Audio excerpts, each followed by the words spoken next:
Okay. All right. Okay. Welcome everyone to the second part in Right to Life of Michigan series, focusing on the dignity of life and the Hispanic community. I'm Tina Teicher, Director of Multicultural Outreach for Right to Life of Michigan. And tonight we'll talk about the very important responsibility we have to educate our young women about their infinite worth and the precious dignity of their potential for motherhood. So let's talk about it. Joining me tonight are Maria Theresa de Jesus Garcia and Audrey Olenzik. Hi, ladies.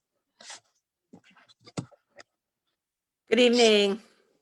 I think Maria Theresa, you might be on mute. I'm going to start by introducing Audrey.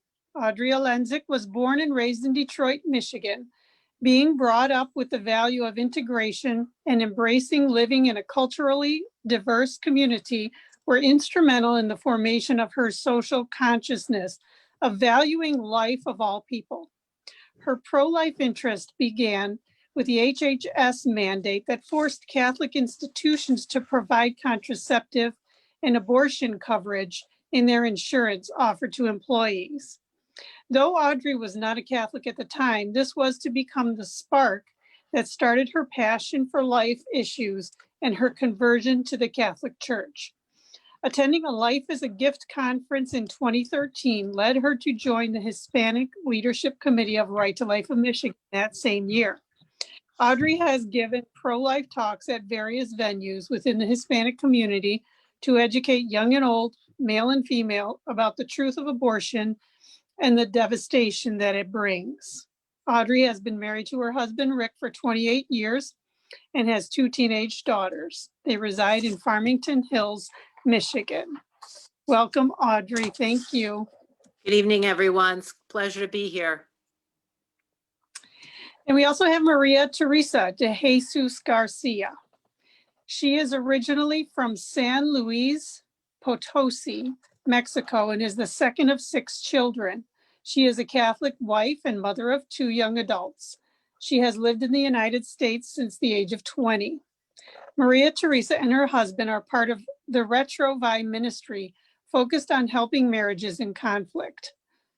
Maria is in charge of the San Ignacio de Loyola Hispanic prayer group belonging to the Church of the Divine Child. She has been involved and served as a member of the Right to Life of Michigan Vida Preciosa Planning Committee for 2 years. She says that it was during this time that she became more aware of the lack of humanity in the practice of abortion. Welcome, Maria Theresa. Thank you for joining the discussion. Oh. I'm sorry, Maria, you are on mute. Do you think you can figure out how to unmute? Okay, ready? Oh, Yep. There. Okay. Okay, sorry. Thank you, Tina. Thanks for inviting me. I'm really happy to be here. I'm a little nervous, but I'm ready. Thank you. Thank you. Thank you for being here. Okay, we're just going to get started right away. I would like to say that we will be speaking in Spanish. Maria Theresa will help us with Spanish, so that if you're listening and you speak Spanish, we'll go back and forth so that hopefully everyone can understand. So we know that Hispanic women are having disproportionate numbers of abortions.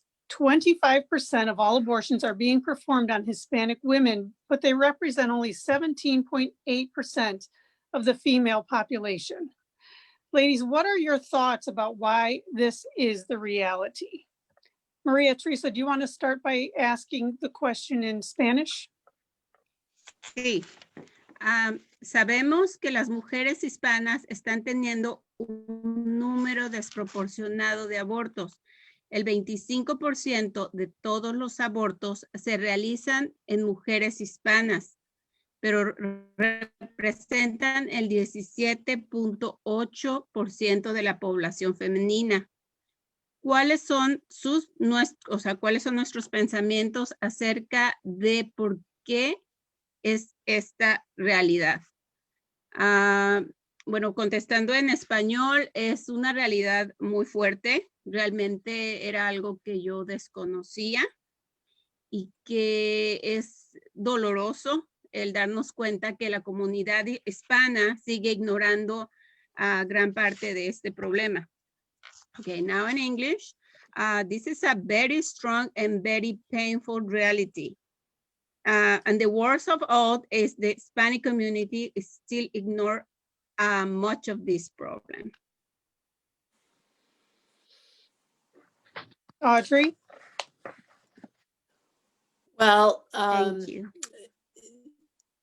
this also reflects the influence of Planned Parenthood as far as the disproportionality and the way various minority populations are being targeted by Planned Parenthood, whose founder, Margaret Sanger, was a eugenicist. And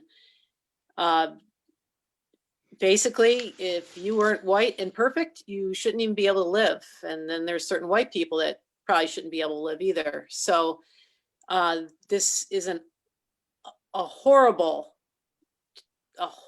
situation, but it's not surprising knowing from where that comes from. And I think also in any community, we don't want to think it's happening to us. Even in the Caucasian community, you know, nobody wants to think that it's somebody else that's it's happening to. When we hear the statistics, I just think it can be so overwhelming. I think the first thing people do is disbelief. That can't be so, you know. Yes, thank you. Maria Theresa, can you just sum that up a little in Spanish for our listeners? Sí, Tina, les decía que esta pues es una realidad muy fuerte y también muy dolorosa para nosotros, para nuestra comunidad hispana, porque desgraciadamente todo está pasando porque nosotros desconocemos la realidad de este problema. Thank you. Okay, if a young woman finds herself pregnant and unmarried, shame and fear might lead her to consider abortion. Sometimes the woman will be afraid to tell the baby's father or her family for fear of rejection or abandonment. If she gets an abortion and no one knows, will her life just go on like nothing ever happened?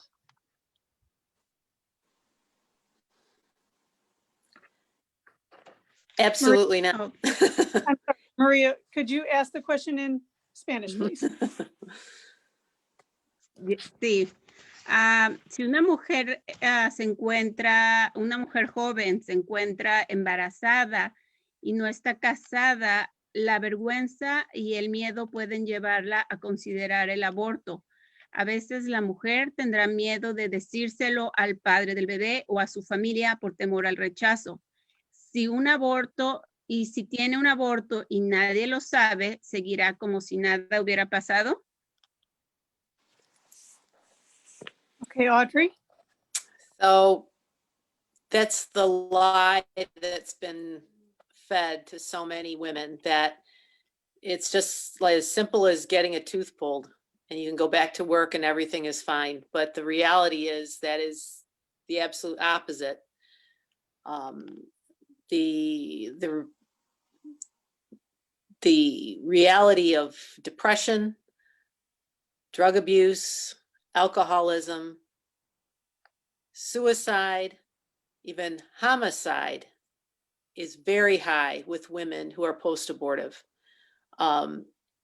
It changes your life forever. You will never be the same. And women struggle even after they've married and have wanted children to bond with those children because of the unresolved grief of the abortion they had before. It is something that is not to be taken lightly. And unfortunately, the abortion community, the doctors and the people involved don't communicate these side effects, if you will, of the abortion. And so women can get often stuck in their lives because of guilt and like grief, because who do you go to tell? Who do you go to tell if it's just a tooth? Why can't you get over it? So it's a really horrible situation that women are put into because they aren't given the full information of all the effects that abortion causes to someone in their life. Maria Theresa? Superficiality, I could appear as if she never, as she's gonna be the same. But the truth is that woman never is gonna be the same. Abortion has many consequences, like a physical, psychological, and spiritual consequence that sooner or later will affect that woman more. Yo creo que superficialmente podría parecer que nada pasó, que todo está bien, pero desgraciadamente tarde o temprano las consecuencias del aborto tienen consecuencias psicológicas y espirituales que después a la larga van a, como lo mencionó Audrey, van a terminar afectando a la mujer más.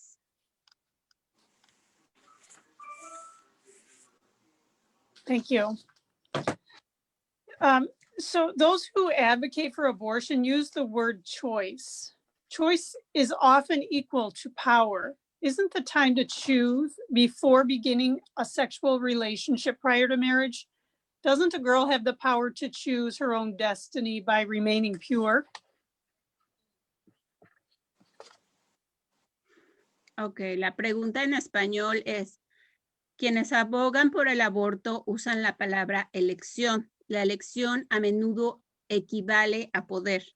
No es el momento de elegir antes de iniciar una relación sexual antes del matrimonio, permaneciendo pura.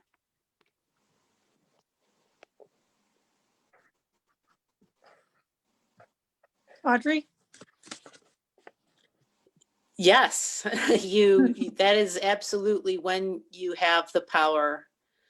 And even what young women need to know is they can reclaim that power if they've made that mistake of getting involved sexually. Unfortunately, the culture is so, I would say the pressure is so great to get rid of this problem of virginity. Like, once again, like a pregnancy is being taught like it's some kind of an illness. Virginity is some kind of a medical problem as well that you need to get rid of as soon as possible. And the unfortunate part is so many girls buy into that, so many girls, and we need to communicate more about the value of their person and how much they're worth in our eyes and in God's eyes, versus just telling them what not to do. It needs to be followed. It needs to be brought to them how much they are valued before this and afterwards, to continually reinforce their value. It's not based on their sexual prowess, if you will. But once again, often girls think that once they do it, they have no other choice but to keep on in that. And that's not true. They can step out of it and they can reclaim their power to say, no, I'm worth more, and I will wait for that person who will wait for me. Maria Theresa, can you help us in Spanish, please? La mujer tiene muchas elecciones y ser provida no te quita tus derechos. sino te ayuda a enfocarte para prevenir un embarazo no deseado. En lugar de optar en lugar de optar primeramente por el aborto, ser pro vida te ayuda a tomar mejores decisiones en lugar de, porque cada decisión que tomamos tiene consecuencias, y si nosotros evitamos algunas cosas, obviamente, o tomamos mejores decisiones, pues las consecuencias van a ser obviamente mejores. O sea, vamos a tener que lidiar con cosas más fáciles, especialmente cuando eres joven. Pues lidiar con un embarazo no es algo fácil. Thank you. Also, going along with that question, young women often hear "my body, my choice," and that sounds like a pretty good mantra, I guess. Explain why that is a lie. Can you ask that question in Spanish, please? Sí.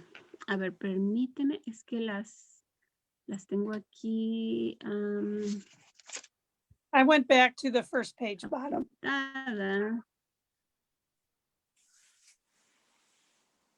Ok.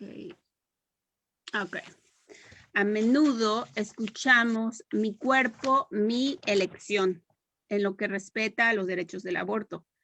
¿Qué les gustaría poder decir en respuesta a alguien que dice esto?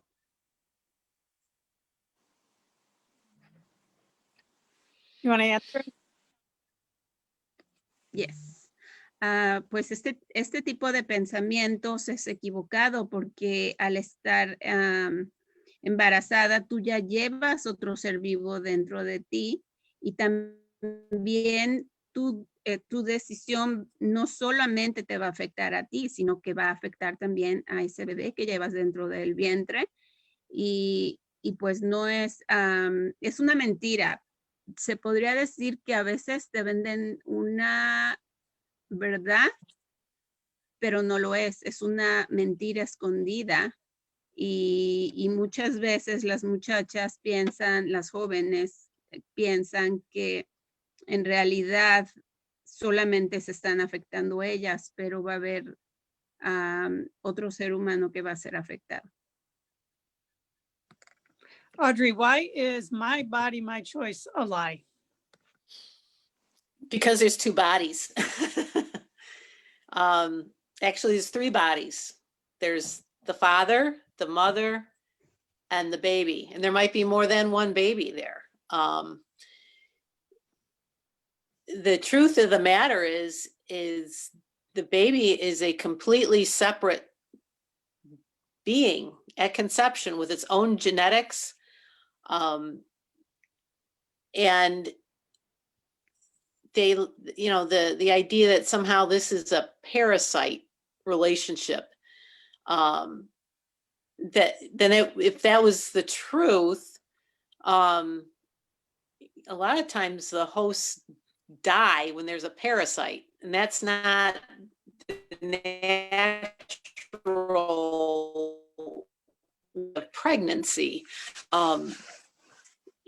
And a baby is growing. It's not, and there's once again, the lack of information, the lack of truth that's being told these young women at the abortion clinic, exactly how far along they are and what stage of development the baby is in. I mean, there's a heartbeat at, 16 days or something. I mean, it's incredible, the kind of development that takes place. And it's not just, a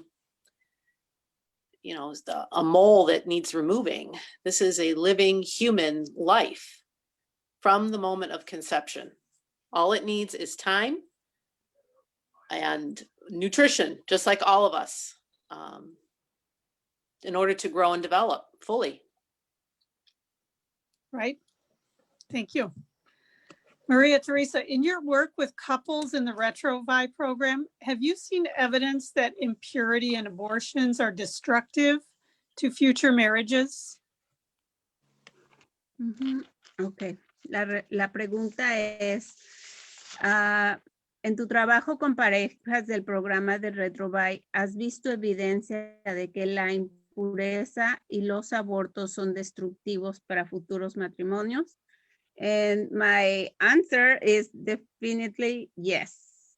Increase the tension between marriage and also marriage that are already struggling with the relationship.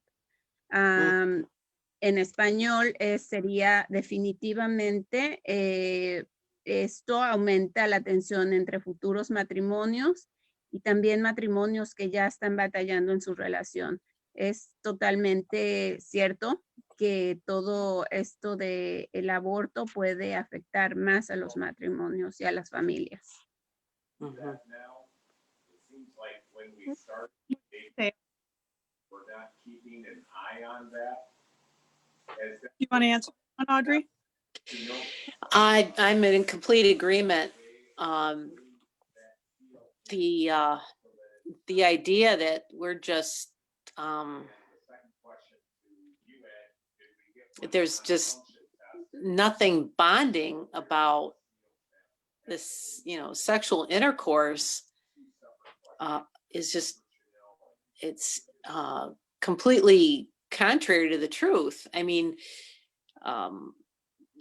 you can't engage in that kind of intimacy with someone and not be connected in more than just a 1 night, 10-minute kind of an interaction. I mean, scripture talks about us being joined spiritually. And unfortunately, a lot of people come to the marriage bed and that room is very crowded with other people that they've been with beforehand. There's a long line of people in there. And it doesn't matter if you're male or female or how blasé you may be about these past activities and maybe this person you really love, it still has affected you and it will affect your marriage. And I've seen it personally. Many situations of people who have been active sexually before they were married and the impact that has had negatively. There's a reason we're supposed to be one man and one woman. Thank you.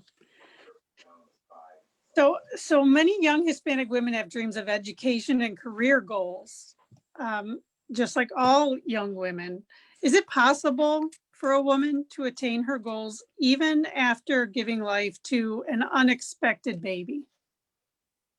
Ok. La pregunta en español es, muchas jóvenes hispanas con metas educativas y profesionales tienen metas y tienen sueños de metas educativas y profesionales. ¿Es posible que una mujer logre sus objetivos incluso después de dar vida a su bebé inesperado? My answer in English is a baby is not an impediment for a woman to achieve her goals and dreams. Y and my answer in Spanish is un bebé nunca va a ser un impedimento para que una mujer complete sus metas y sus sueños. Un bebé es, a veces nos han metido la idea de que un bebé es un problema, un bebé es una carga, un bebé es algo que nos va a estorbar y personalmente yo les puedo decir que en mi caso mis hijos han sido mi mayor motivación para querer salir, para querer superarme y para querer cumplir mis sueños y mis metas. Gracias. Thank you. Audrey, can a woman still have a career and all of her dreams, even if she gives birth to a child that she wasn't expecting? I would say yes. What can happen to a woman who decides to abort is a crashing of all those dreams because of depression and even the use of alcohol and drugs to deal with the pain of it. can sideline you. And even if there's never enough money and there's never a perfect time to have a baby, period. And I mentioned that once to a young lady at a pregnancy center as we were waiting for her sonogram. And she looked at me like that had never been said before. We have these ideas that, you know, when I get to this point, then I will, or when we have this much money and I just need to get these 3 degrees. And there's no guarantee that you'll get those. As I tell my daughters, you know, things would be different if you got pregnant now, but that doesn't mean that your life is over. And if anything, it would give you more impetus, more passion, more motivation to pursue your dreams, because now you have another life to take care of. And it can cut out a lot of the activities and behaviors that you might have been engaged in that wasn't taking you there either. So if anything, it can force your focus to be very purposeful and make it all that more important to achieve those dreams. That was a great answer. Maria Teresa, can you sum that up in Spanish? Pues estoy totalmente de acuerdo con Audrey, y como lo mencioné, tus hijos se convierten en un motor muy grande para querer cumplir esos sueños y esas metas, porque yo recuerdo cuando llegué aquí a Estados Unidos, yo trabajaba en las noches y dejaba a mi hija al cuidado de alguien más, pero realmente fueron, yo creo que un par de meses, porque yo pude darme cuenta que estar con mi hija y crear a mi hija era más importante que obtener el dinero o las cosas materiales que deseaba, pero realmente nunca se compara a las cosas materiales con un ser vivo, nunca. Thank you. Today, more than 634 Hispanic women will have made the choice to abort their unborn child, according to the Guttmacher Institute. Do you think a supportive male figure in her life could have made a difference?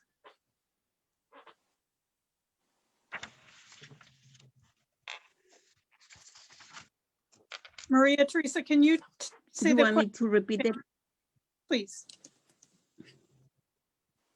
Yes. Ok.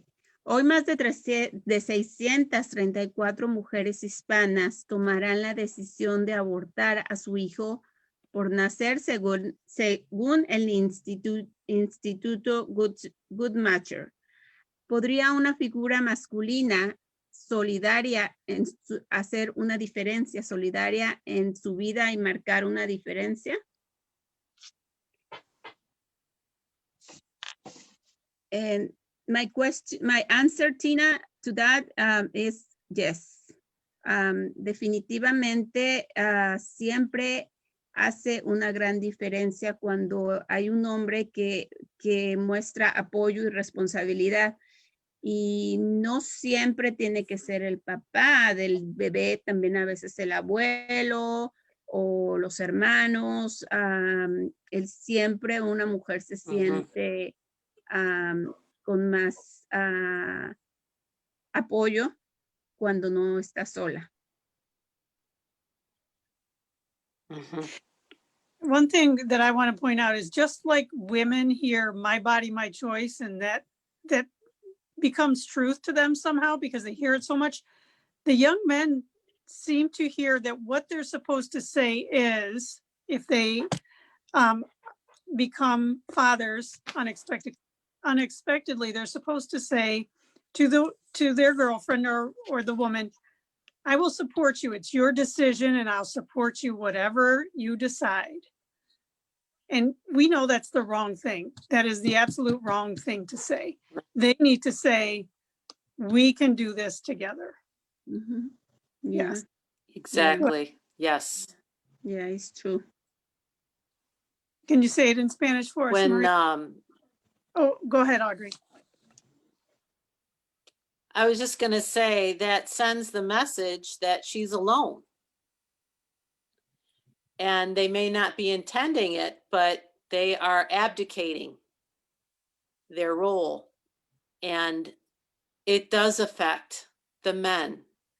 As much as we women want to think it doesn't, that is one of the biggest lies, is the effect of abortion on the man and how it, I mean, I've seen depression and suicidal ideation as a result of someone getting it. And it's this idea that men have no emotion about it, or, you know, they have to toughen up, and it's a great disservice. And no matter how many future children they might have, it never replaces that one. So they will carry it with them for their life. Maria Theresa, can you sum that in Sí. Spanish? Sí, Tina está mencionando en esta pregunta que hicimos de si un hombre hace una diferencia cuando la mujer está embarazada, en un embarazo inesperado, y dice que muchas veces el hombre toma la posición de yo te apoyo en cualquier cosa que tú decidas. Si decides tener al bebé, lo tenemos. Si decides abortarlo, te apoyo. Entonces, muchas veces esa es una posición cómoda, podría decir, porque ahí él se está lavando las manos de la responsabilidad cuando es el papá que les corresponde a los dos. Y Tina mencionó que sí hace una gran diferencia cuando el hombre dice, vamos a poder a salir adelante juntos. O sea, podemos tener al bebé y podemos salir adelante juntos. Es una gran diferencia entre vamos a salir adelante o yo te apoyo en lo que tú quieras, en la decisión que tú quieras tomar, porque prácticamente le está poniendo solamente la responsabilidad a la mujer. Thank you. For me personally, motherhood has been God's greatest gift. And at times it's not easy, but I believe that as soon as God makes a woman a mother, when she conceives, he gives her everything she needs to do this job. Mhm. He gives us this special kind of grace, right? Can you tell us about the time when you experienced that grace as a mother? Ok, la pregunta en español es, para mí personalmente la maternidad ha sido el mayor regalo de Dios, pero también puede ser difícil en ocasiones. Tan pronto como Dios convierte a una mujer en madre y cuando concibe le da todo lo que necesita para el trabajo.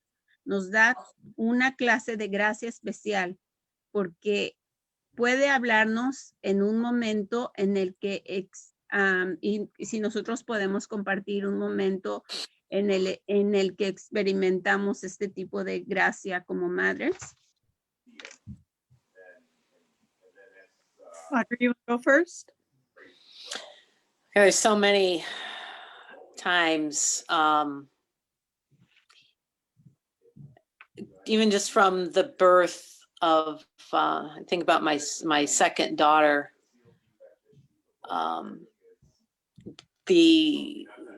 I was given not the greatest news about how that was going to go, and I don't even know how I let go of it, but I had to completely let go of all my ideas of how things were going to go.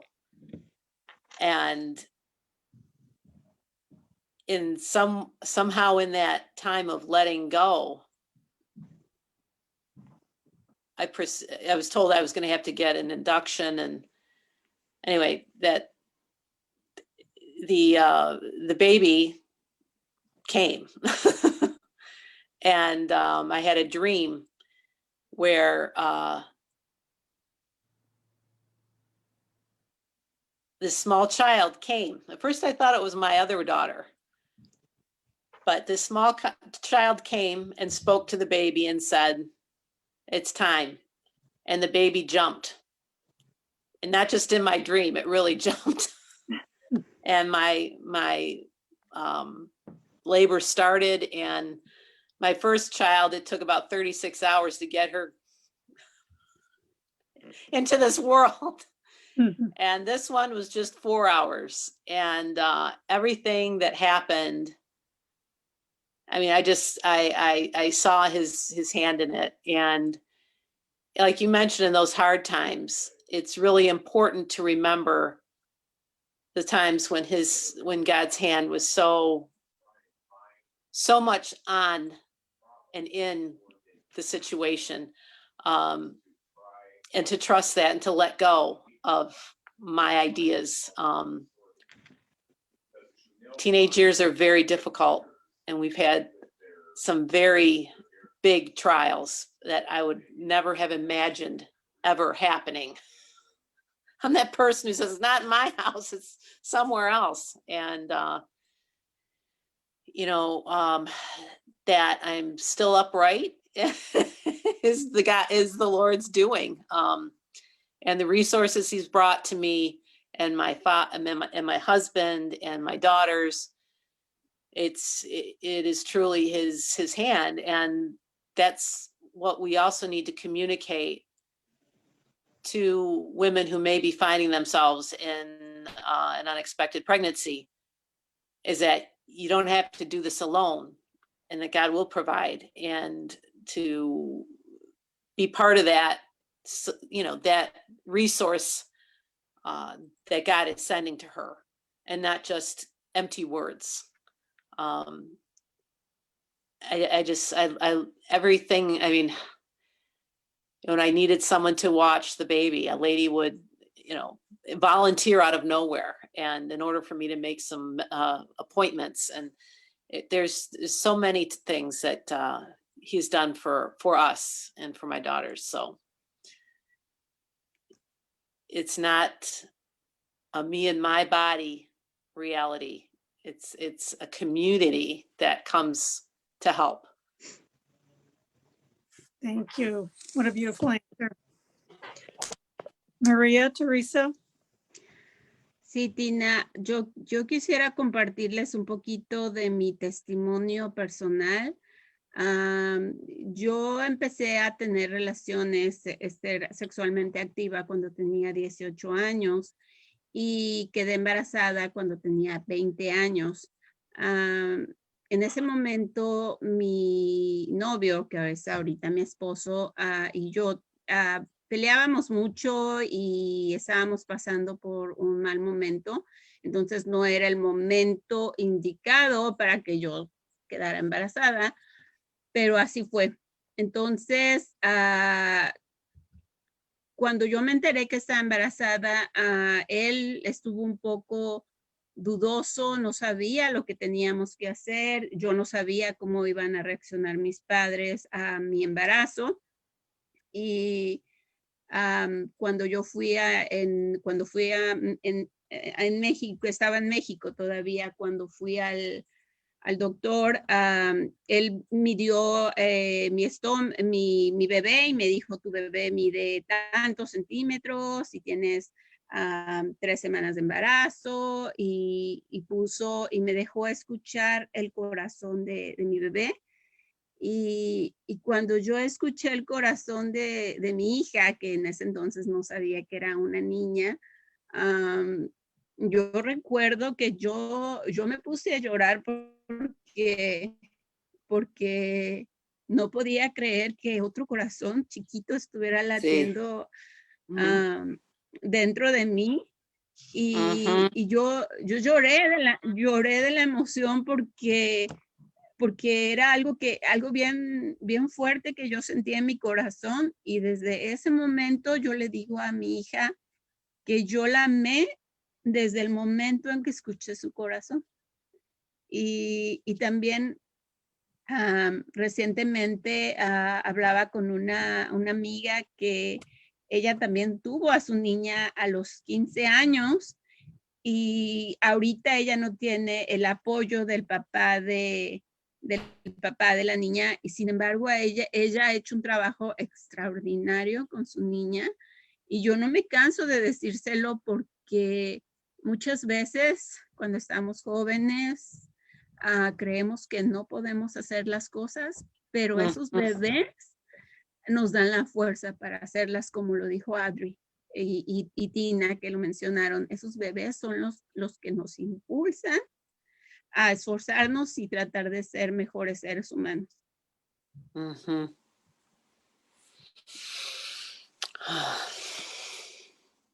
I don't understand Spanish, but I share with you that, Tina. I'm ready. I know. I am so grateful for your testimony. Thank you, Maria. I know that I was going to ask if you could Thank you. to a young woman who's pregnant and scared, and she happens to be listening to us, what would you say? And I really think, I hope that there was someone listening, because you guys have really been great to share what you already have. Do you have anything else to add if someone was listening that needed our help and our advice? Yes. Algo que les puedo decir, que si estás ahí, o si tu hija está ahí, o si alguien que conoces está ahí, no tengas miedo. No tengas miedo, porque no estás sola. Nunca vas a estar sola.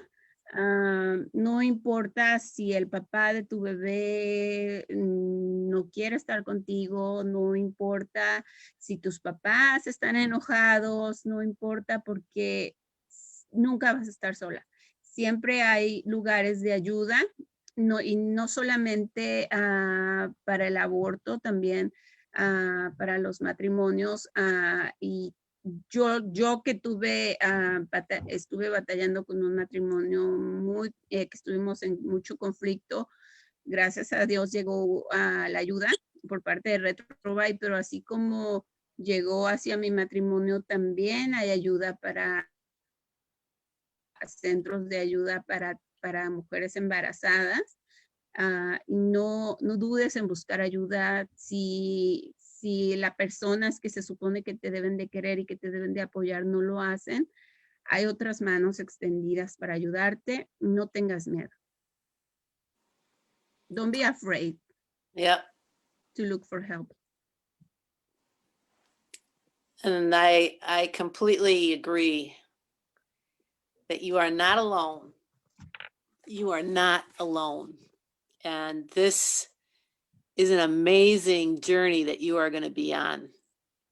And that child is going to help you become who you are meant to be. And we will help you. There are people who are here to help you. We will come and help you tell your parents. We will help you tell your boyfriend. You can't be fired. That's illegal. And nobody can force you to get an abortion. That is also illegal. And you don't have to be afraid. It's an amazing journey into motherhood.